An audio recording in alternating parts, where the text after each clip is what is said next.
ay magkakaroon ng hanap buhay. Ito'y patunay ng pag-unlad ng ating bayan. Makaraan ng 5 taon, Mga kabarangay! Marami nang nagkakasakit dito sa atin dahil sa usok galing sa pabrika. Dahil sa dumi ng ilog, nagkakamatay ng mga isda, talangga, tuso. Hindi na natin magamit ang ilog sa ating mga patubig. ang pag-unlad ay hindi dapat sumira sa kalikasan. Sa halip, ang pag-unlad ay dapat magpayaman sa mga likas na pinagkukunan at hanap buhay ng nakararaming tao. Paalaala mula sa Integrated Environmental Management for Sustainable Development Program, DENR, at ng palatuntunan ito. This is a public service Oras sa Radyo Pilipinas, alas 9:25 na sa aga. Sa gihapon, nagapamati kamo sa pagpangalagad sa ang programa Balita, Issue, kag iban pa.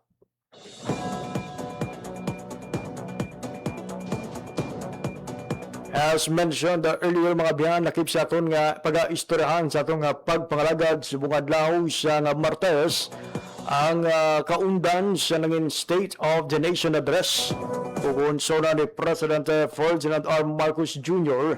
nga iya nga ginpalayag sa publiko kahapon nga adlaw. Nagsugod ang sona ni President Marcos mga biyan paagi sa paghatag siyang update tuhoy sa flood control. Kapon maduduman mga biyan, una nga ginbuyagyag man ini sang presidente sang iyang sona sang nagligad nga tuig. Yari pamatian nato mga biyan ang nangin pahayag ni President Ferdinand R. Marcos Jr. angot sa flood control issue. Ang kailangan gawin ay ginawa natin upang matuntun ang punot dulo.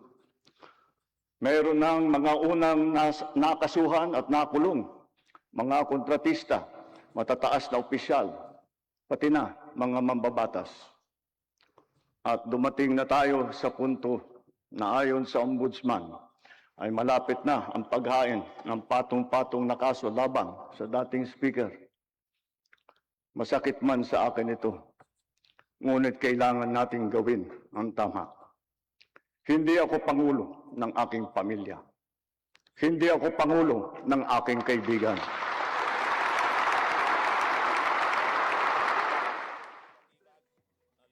Dapat yan mga bayan na rin pahayag ni President Ferdinand R. Marcos Jr. tuhoy sa iya sining paghatag sang suporta no, sa natalana nga pagpasaka sang patong-patong nga kaso batok sa iya mismo pakaisa kag anay House Speaker na si Martin Romualdez. So iya nga athag mga biyan nga hindi siya pangulo sang iya nga pamilya, hindi siya pangulo sang iya sining nga mga kaabyanan, kundi pangulo siya sang pungsod kag iya nga katungdanan para sa mga Pilipino. Samtang lakip man sa mga ginapasalamatan kay President Ferdinand R. Marcos Jr. mga biyan, ang iya sining pagpahayag no, tuhoy sa pagdula sang system loss sa ginasukot sa mga consumer nga ginapatuman o kung ginasukot mga biyan sa mga electric provider, may it be cooperative o kung siyang aton sining nga mga private electric distributor. Yari pumatian naton ang nanging pahayag ni President Ferdinand R. Marcos Jr. Kay panahon na para tanggalin na natin ang systems loss na pinapasa sa consumer.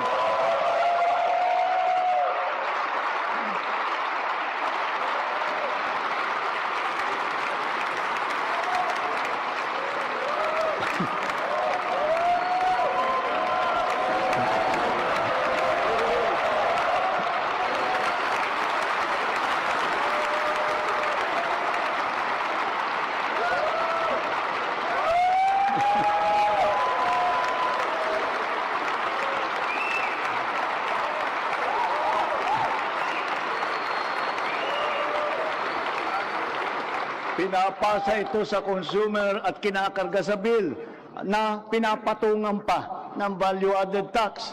Hindi naman kasalanan ng consumer kung bakit nagkaroon ng systems loss. Kaya hindi naman tama na kailangan sila pa ang pagbabayarin dito. Therefore, we, the people, we demand for the immediate amendment of the EPIRA.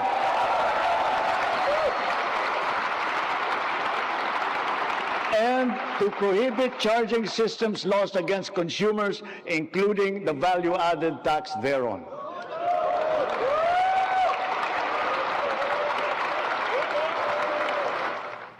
Nabatihan mga biyan ang nanging payag ni President Ferdinand R. Marcos Jr. tuhoy sa sining pagdura sang system loss o nagstanding ovation gid ang mga audience sa sini iyang nga payag sang presidente kahapon no pagpabutyag sang ila sini nga kalipay sa nangin mensahe sang presidente. Madamo na actually sa mga mamanida sa Kongreso, may it be our senators and representatives in the lower house, ang nagaduso no sa pagbasura sang sining porsyon sang ipiralo nga nagahatag sang gahom sa mga electric providers nga magpatuman pagidiya sang system loss no ang mga ginkawat nga kuryente o kung ginkawat nga supply sa kuryente ang nagabako sini o kung nagabayad sini amo pang mga konsumidor kag magluwas dira ang kinawatan nga ginbayaran sa konsumidor ginabutangan pagid sa nga value added tax o convat. So mismo ang presidente mga biyan naghambal hindi makatarungan o kung wala nagakaangay nga ang ining responsibilidad sa mga electric provider nga maglagas sa mga nagapangawat sa kuryente ang mapasan amo ang mga konsumidor kag magluwas dira magluwas sa pagbayad sa mga ginkawat nga mga supply sa kuryente nga wala man napuslan sing isa ka consumer ginabuwisan pagid. So ang presidente mga biyan pabutyag nga waaya na uyunan ang ining porsyon sa nga nasambit nga layi kay nagakaangay nga amyendahan para mauntat na ang ining pagsukot sang system loss sa aton sining nga mga konsumidor. Samtang isa pagid sa mga ginapabutyag ni Presidente Ferdinand R. Marcos Jr. kahapon ang tuhoy sa pagpasangkad mga biyan sang buwis o kuna tax exemption sa aton sining nga mga middle class. Yari ba na pamatian natin mga biyan ang mensahe ni Presidente Ferdinand R. Marcos Jr. Igapamati ko lang sa inyo mga biyan ang iling nga mensahe ni Presidente sa aton sining mga middle class income earners nga you are now expected to be tax exempt kung ang imo sining nga sweldo wala nakalabot mga biyan sa masobra 350,000 pesos. Yari ang kabahin sa payag ni Presidente Ferdinand R. Marcos Jr.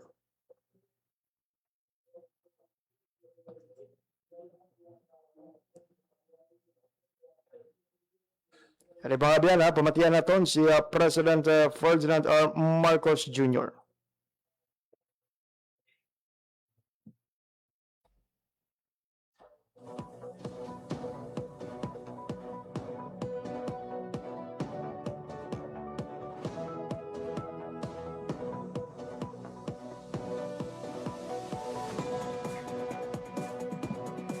Balikan natin mga biyan, ang ining partikular nga payag ni Presidente Marcos hindi lamang madugay pero isa ina mga biyan sa ginkalipay gid sang madamo nga mga kauturan naton, especially those who are earning above man sa minimum pero sa gihapon nagapanghakroy subong sa presyo sa mga produkto bangod man sa pagtimbuok sa mga presyo sa mga balaklon dala sang sining pagsaka sa presyo sa produktong petrolyo nga nangin resulta naman mga biyan sa padayon nga tensyon sa tunga sa aton sining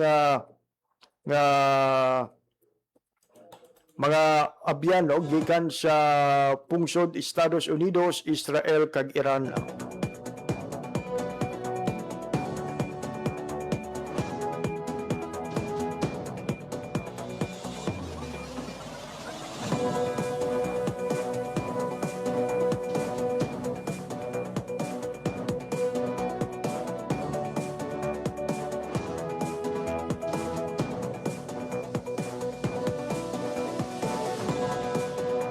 And speaking of produktong petrolyo mga biyan, i-play anay naton ining tuhoy sa presyo kag supply sang langis. O nga isa sa nangin epekto mga biyan sang sining padang nga kinagamo sa tunga sang US, Israel kag Iran. Ang payag ni Presidente Ferdinand R. Marcos Jr. Bunga ng ating magandang ugnayan sa iba't ibang bansa. Natiyak nating sapat ang supply ng langis para sa bunga ng ating magandang ugnayan sa iba't ibang bansa. Natiyak nating sapat ang supply ng langis para sa ating pangangailangan. Sa kabila ng pagsara ng Strait of Hormuz ay nagawa natin makabili at makapag-angkat mula sa ibang pagkukunang bansa tulad ng Japan, South Korea, Oman, India, maging sa Russia, pati na sa China. Dahil sa mga ito, natiyak natin na sapat ang supply ng bansa na tatagal hanggang halos 2 buwan. Nakipag-usap din tayo sa Iran para sa kaligtasan ng ating libo-libong mga kababayang tripulante na nasa Strait of Hormuz.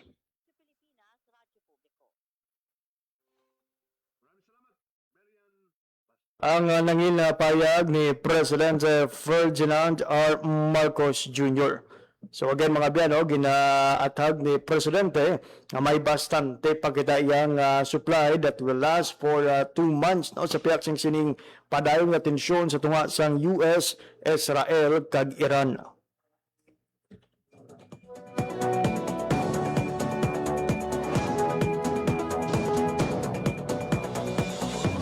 Samtang kasunod sa nangin mensahe ni Presidente Ferdinand R. Marcos Jr. nga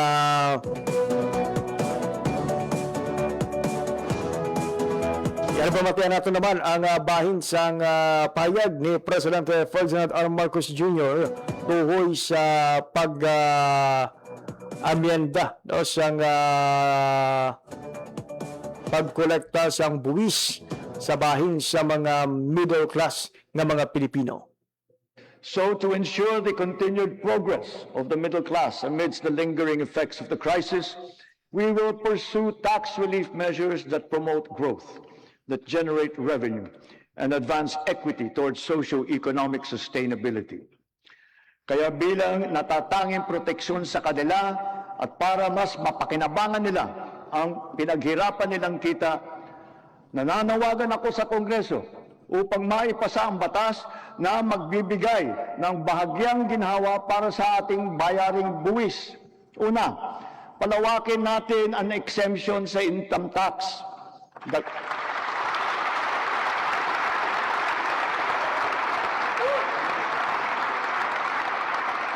Dagdagan natin ang mga manggagawang malilibre sa buwis sa kanilang kita. Isasama na natin ang mga kumikita ng hindi lalagpas sa 350,000 pesos kada taon.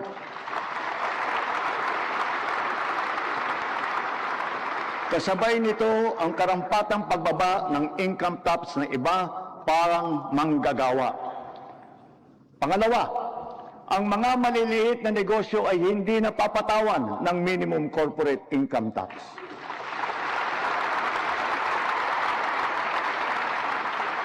Pangatlo, para mapanatag ang loob ng taong bayan ang pagbigay ng amnesty para sa mga hindi nabayarang buwis tulad ng income tax, estate at donors tax at value-added tax.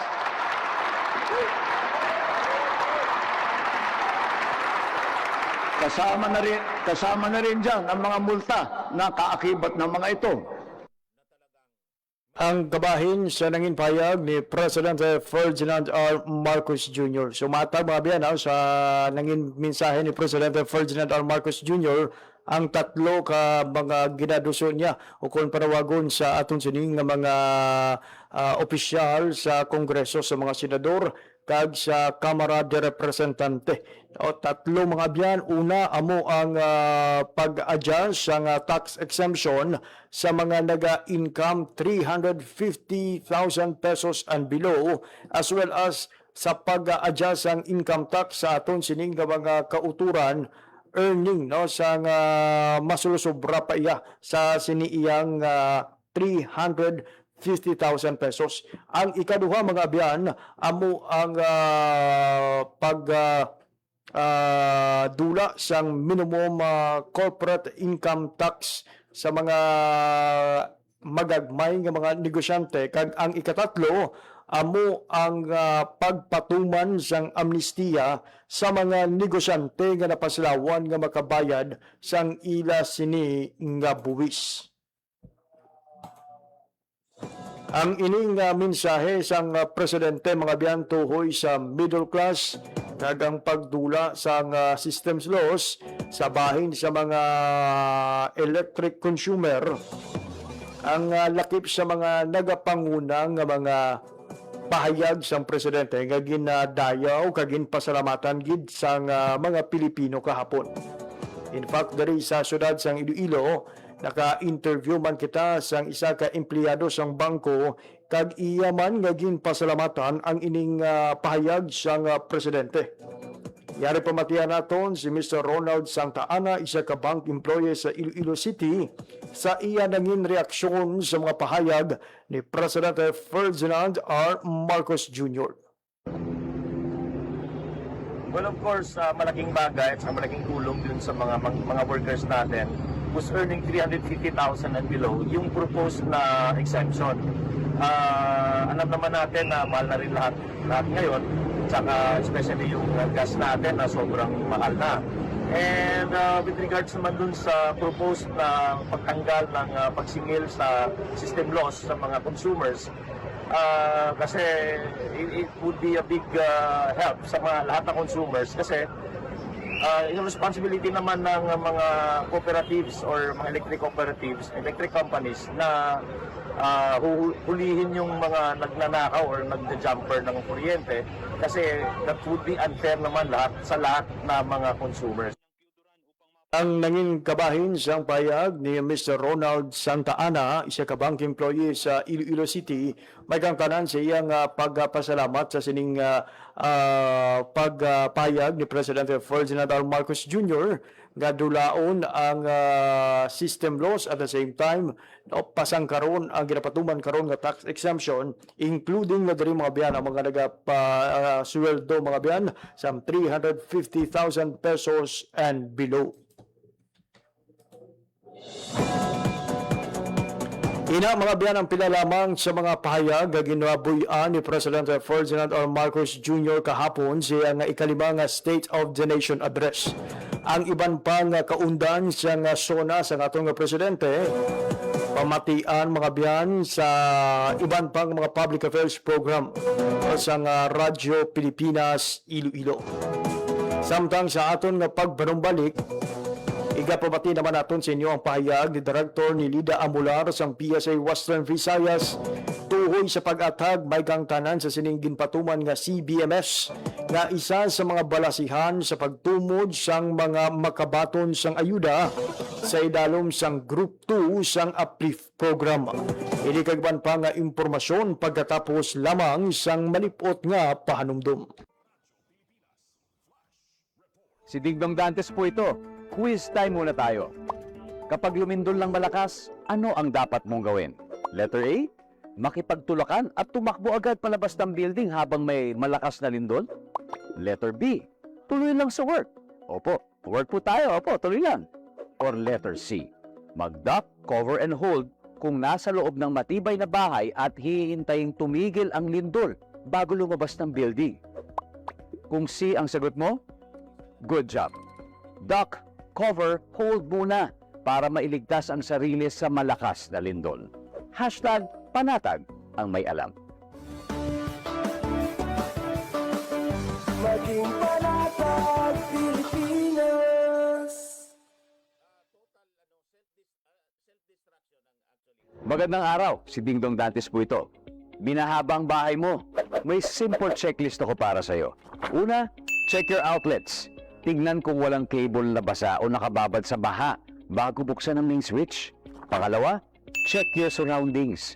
I-check kung may mga naipong tubig sa mga paso o gulong o iba pang maaaring bahaya ng lamok para maiwasan naman ang pagkalat ng dengue. And last, but definitely not the least, i-check ang sarili at ang pamilya. Kumonsulta sa health center o sa inyong doktor kung may nararamdamang sakit. Check, check, check! Ingat always, mga kababayan. Hashtag panatag ang may alam. Maging panatag Pilipinas. Radyo Pilipinas, alas 9:44 sa aga. Sige po, nagapamatika mo sa pagpangalagad sa programa Balita, Issue, kag iban pa. Mabiyan sa nagligad nga Webes, si Director ni Lida Amular sa PSA Western Visayas ang nagpatawag sa isa ka emergency press conference. Iniagod nga ihatag ang pila ka mga pag-athag sa bahin sa pagpatuman sa community-based monitoring system na isa sa mga basihan sa pagtumod sa posible makabaton sa bulig pinansyal sa idalom sang uplift program sang gobyerno. Ini matapos madamo ang nagpakig-angot sa ilang opisina kag nagapamangkot kung wala sila nalakip sa mga posible makabenepisyo sang programa. Yari pa matiyan naton ang kabahin sa mga pag-athag ni Director ni Lida Amular may kang tanan sa sining CBMS. Presscon. Nagpatawag ako sa presscon about the uplift distribution which is now ongoing in connection with the CBMS. So, hindi malipod sa aton hibalo na sang 2024 nagkandak ang PSA sang community-based monitoring system together with our Census of Population, 2024 Census of Population. And ang pag-conduct sa to, ang aton nga census is ginatawag ina nga census kay bahay-bahay gid or lista sang kada isa nga household sang aton nga mga kabaranggayan. But ang aton si BMS is voluntary, hindi ni siya mandatory sa diin ang gusto lang nga kag naghambal nga mapa CBMS sila amo ina ang interview during the conduct of the enumeration of the CBMS. And during the enumeration, may ara kami nga ginabutang nga sticker, color blue, sa diin dira ina nagamanifest nga na census siya. Ina naga-aid man sa amon nga mga supervisors to do the spot checking kag mamalaan nga ina nga area na cover na tungod sang stickers nga ginapadukot. Kag sa ang sticker nga ina, may box ina dira, ako na si BMS ka, ginachekan. And therefore, with the recent ongoing ng distribution of uplift naton nga program for our recipient, nag-wrap up ng mga questions nga daw na si BMS sila, wala sila sa listahan. Kagang iba nagakatuman diri to verify kung ara sila sa listahan. Kagang iba ilaman naintindihan ang ila gali paghangop na kung na CBMS automatic mangin recipient sila sang uplift. So hindi amo ina. Ang CBMS nga datos gin-process kagin validate namon sa PSA. Bago ihatag sa Department of Economy, Planning and Development or former NEDA nga DepDev na subong. Ini nag-agi sa proxy means test modeling sa diin dira makita to the modeling kung sino ang aton nga poor and non-poor or near poor nga mga households. And after the processing of the DepDev, they return us the list and they return us the list. So, bali central to central office ini. And ang PSA ginbalahatag man sa amon nga provincial field offices, same is true sa DSWD field offices. And sa napato na sang DSWD, they also do the validation. And kami man sa field. So, kung nagawa, dira nga kung kilala mo man nga si mayor, si vice mayor na sulod, syempre, kakasun mo siya. Okay? Hindi si mayor qualified because of the indicators na ginapangayo natin nga multi-poverty indicators. Ang aton si BMS Balaan, nagahatag ina sa mga survey ina nga sa diin ang economic characteristics sa isa ka household. So, makita mo dira ang mga indicators sang isa ka pigado or poor nga family because makita mo dira Ang gabahin nga abiyan sa nangin payag ni Director ni Lida Mular sa PSA Western Visayas. So ginatag ni Director ni Lida Mular mga abiyan na hindi automatic na makabig nga pigado nga pamilya ang tanan nga nagpaidalom sa CBMS. Why na nagakahulugan iya nga kung na ang imo sini nga balay may sticker kag may check ang CBMS, automatic qualified ka na. Kaya gina-evaluate pa ina mga biyan sa nga aton sining PSA kag antes ina ipasa sa Department of Economy, Planning and Development o DepDev nga sa tuanay NEDA nga amo naman ang magahiwat sa proximins test modeling agud nga matumod ang mga pamilyang poor kag non-poor.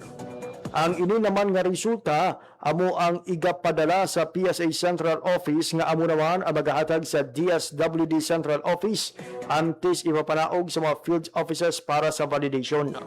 Dugang pa ni Amular, naging voluntary lang ang pagpedalom sadto sa CBMS kag may mga pamilya nga wala naghatag impormasyon angot diri. Gani nagapanugyan si Director Amular mga biyan sa publiko nga aktibo nga magpakigbahin sa 2027 CBMS bisan hindi papigado para sa posible pagbaton sa mga ayuda halin sa gobyerno. Nebroan nga si dalom sang uplift program ang mga poor kag near poor household nga natumod pinaagi sa 2024 CBMS nga hindi kabahin sang 4-piece ang magabaton sang 2,000 pesos nga ayuda kada bulan umpisa sa bulan sang Hulyo tubtob Disyembre subong nga tuig. Alas 9:51 sa aga. So kabay mga biyan nangin maathag ang nangin mensahe ni Director ni Lida Amular. Doesn't mean nga na-interview ka sa CBMS, automatic qualified ka na. O may mga proseso pa mga biyan nga pag-aagyan, may arap pa nga validation, may arap pa nga proximins test para matumod kung ikaw nakapasar gid man sa standard para makabig nga poor kag non-poor. Kung wala mga abyan, so sad to say no, hindi ikaw makabig nga tagbaton sa idalom sang Group 2 sang uplift program. Nagkabay mangin leksyon ini sa tanan. Nga kung magpalapit gani ang aton sining nga mga enumerator nga nagapatial sa init nagasulay sa ulan, makadtuan lamang ang inyo sining nga puloy-an. Bangin aktibo man kita nga partner sang sining nga mga enumerator. Kung nagapangayo sila sang datos, maghatag man kita sang matuod-tuod nga impormasyon. Hindi nga sa pag-aabot nila. O daw wala kita sang oras, daw wala kita sang tiyempo. Pero kung tion gani nga may ayuda, kag ang pagabasihan yadtong mga impormasyon nga ila ginatipon, daw ila pasala. O daw sila paya ang nagkulang sa pagpalabot sa aton. So may this be a lesson mga abyan hagaling ginangganyo gid ni Director ni Lida Amular na by 2027 CBMS maghugpong kag magpakigbahin ang tanan. Pigado kamano kung hindi kabay nga magpasakop sa sining CBMS at sa iban pa nga mga survey na ginahiwat sang Philippine Statistics Authority. Iti amuman ini ang ginabasihan mga biyan nga mga datos sa pagpatuman sang nanaytuhay nga mga programa kag proyekto sang gobyerno. Karon magambal ang aton sining gobyerno nga gamay lang ang mga pigado. Tapos ikaw lagi gusto mo mangin kabahin sang listahan sa mga pigado, hindi ikaw masulat kung wala ikaw nagapakigbahin. So kung gusto naton sang matutuod nga responsive nga mga programa nga makabenepisyo gid sa aton, diri pa lang mismo sa mga survey, sa mga data gathering sang PSA, makigbahin man kita mga biyan. Hindi nga nagkadumduman lang ang PSA kung tagtaganay na kaayuda o kung daw ital-ital na nga basi makakas kita sa listahan sa mga benepisyaryo. Alas 9:54 sa aga. Wala kita sang oras nga nabilin sa aton sining nga pagpangalagad diri nagilamang kutob ang aton nga edisyon sa mga adlaw sang Martes, Hulyo 28, tuig 2026. Sa ngalan sa akon mga katuwang technical Mr. Rochelle Jones Otahero sa studio, kag Mr. Jeffrey Bitita sa transmitter, ako naman ang inyong inalaga JP Harbas. Maraming salamat sa inyong pagpamati. Mayong aga, Pilipinas. Balita, issue, kag iban pa. Diri sa Radyo Pilipinas. Radyo Publiko. Radyo Pilipinas. Ang inyong tulay sa himpapawid ng serbisyo publiko. Ang Presidential Broadcast Service, Radyo Pilipinas, Radyo Publiko. Radyo Pilipinas. Radyo Publiko. Kinilala ng pang-international at prestigyosong Asia Pacific Broadcasting Plus Awards 2025 para sa kategorya ng Government Streaming. Ito ay dahil sa epektibo nitong pagsasanib ng mga tradisyonal na media tulad ng telebisyon, radyo at print para masabayan ang mabilis na pag-inog ng mundo ng digital at social media tungo sa mas epektibong paghahatid ng mahahalaga at napapanahong mga impormasyon sa mamamayang Pilipino.